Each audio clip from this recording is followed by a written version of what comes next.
Can Rick and Morty ever truly escape the hole?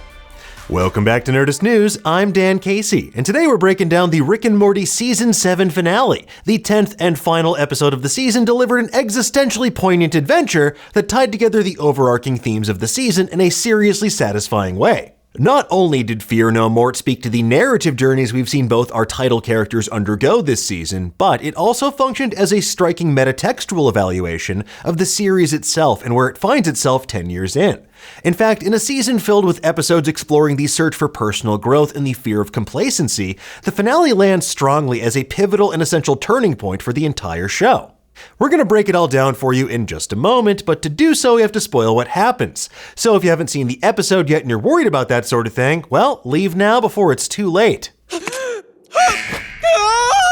Okay, let's get into it, shall we? Throughout Season 7, we've seen the core premise of the show and its title put to the test. We've seen Rick and Morty forced to figure out who they are without the other. The answer in Rick's case mostly was a drunken jerk who pushed friends and loved ones away in a misguided effort to inure himself from dealing with his feelings in a healthy manner.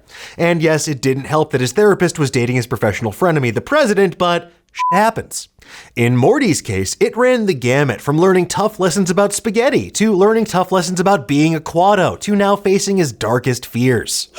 Morty's character development in this episode and in the season as a whole has felt particularly compelling, especially in how he sees Rick and by extension, how Morty's come to see himself reflected in Rick.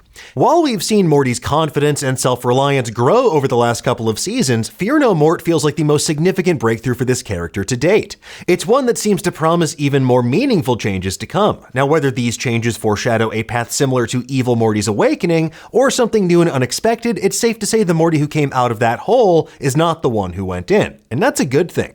Named after the 1981 horror film Fear No Evil, the central conceit of Fear No Mort is simple at first glance. A mysterious man in a suit who bears a striking resemblance to the Twilight Zone's Rod Serling invites Rick and Morty to the single scariest place in the galaxy, Denny's. Okay, what the hell? Yeah, this is punching down. Okay, not Denny's, but specifically the fear hole in the men's bathroom, which is very different than the other hole in the men's bathroom where you can get a gland slam to go with your grand slam. The what now? Oh? Now, quick side note from the dick jokes, was this fear hole also visually inspired by the cave that Rey journeys into in Octo in The Last Jedi? Maybe, maybe not. Who cares? Moving on. The man in the suit's offer is too compelling to resist for people like Rick and Morty. He says, for guys like you who've seen it all, there's only one fear left to conquer, and one of them is right down here.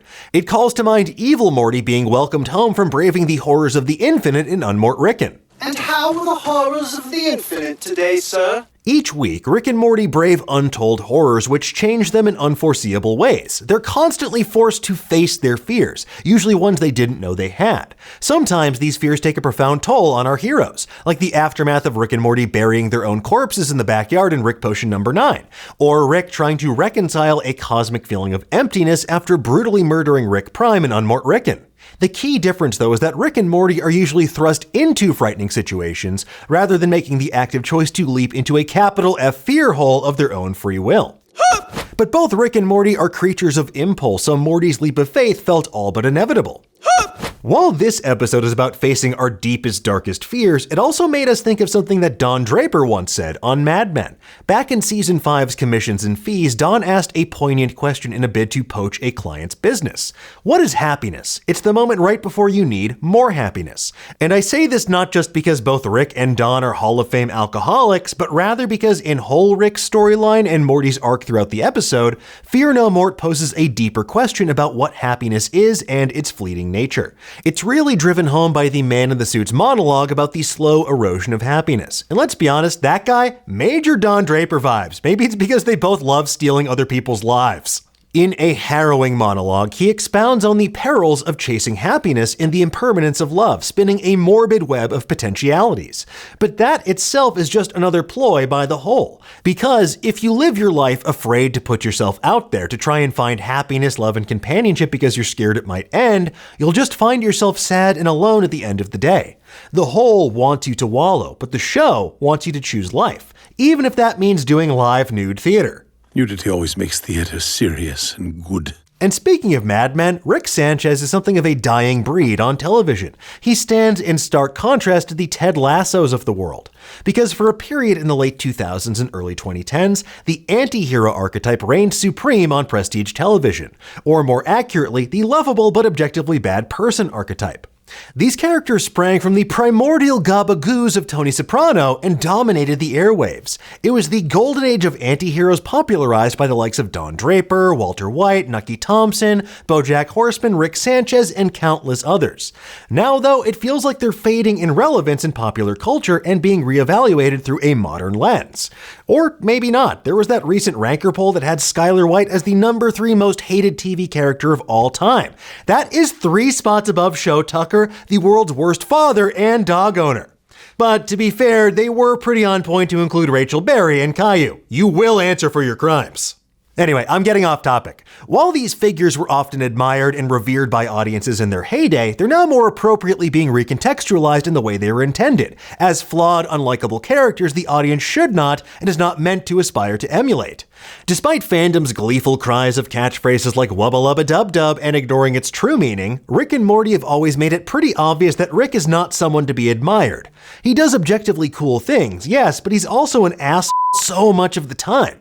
For an example, look no further than last week's Mort Ragnarok. He treated Bigfoot, the Vikings, the Universal Monsters, and Morty like garbage for so much of the episode.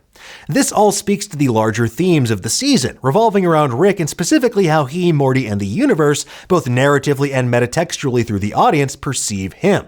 Throughout this season, we've seen Rick fall from his almost godlike status within the show into a much more vulnerable, humble, and broken figure. We've also seen Morty's relationship and view of his grandfather falter as well. Over the course of the season, Morty's been sidelined by his grandpa, and at times it feels like there's a palpable rift between them. Part of that likely stemmed from Rick's obsessive quest to hunt down the man who killed his wife across all realities. But in the aftermath, the distance still felt tangible, and at times it seems like Morty is on a path to the abject indifference we saw from Evil Morty. Rick's journey in this episode echoed themes from BoJack Horseman's final season, and especially the series' final 2 episodes, The View from Halfway Down and Nice While It Lasted. In those episodes, our hero is confronted with his past sins, and is forced into an existential nightmare where his fate is left uncertain.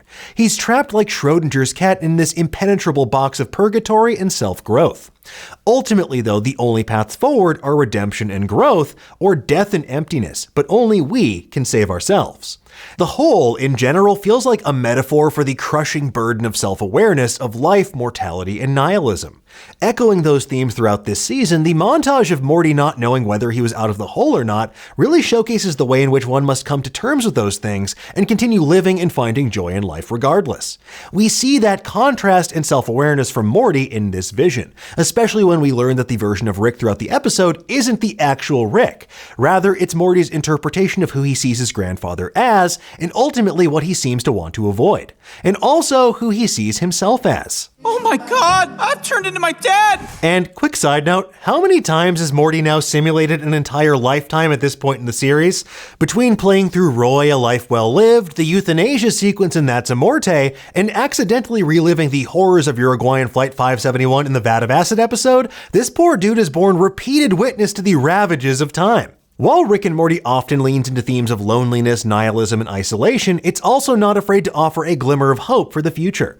It's a crushing moment when Rick hems and haws when Morty asks him if he's irreplaceable. I mean, define irreplaceable. That's good. Good.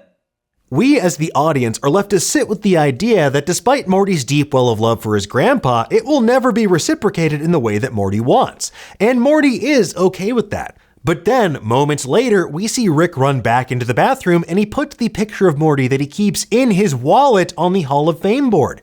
Because despite his deep reluctance to show outward affection, Rick really does love Morty and his family most of all. However, for as much as Rick seems to have a touching happy ending himself outside of the hole, like Don Draper, Rick is a character whose happiness and morals are fleeting. In the series finale of Mad Men, Don, like all the characters, seems to find himself in a place of happiness as we leave him. But in the final moments, we see that Don's newfound clarity and peace was another fleeting moment of joy, no matter how long it actually lasted. So is Rick, like so many of his anti-hero peers, doomed to this same cycle of despair and unhappy endings?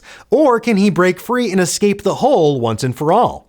Now, Season 7 as a whole has just been so well crafted overall. They did a tremendous job at seeding themes and character arcs together that slowly unfolded over the course of seemingly disconnected episodes. The sheer amount of meta-commentary and over-analysis it inspired in us alone should be proof in the pudding.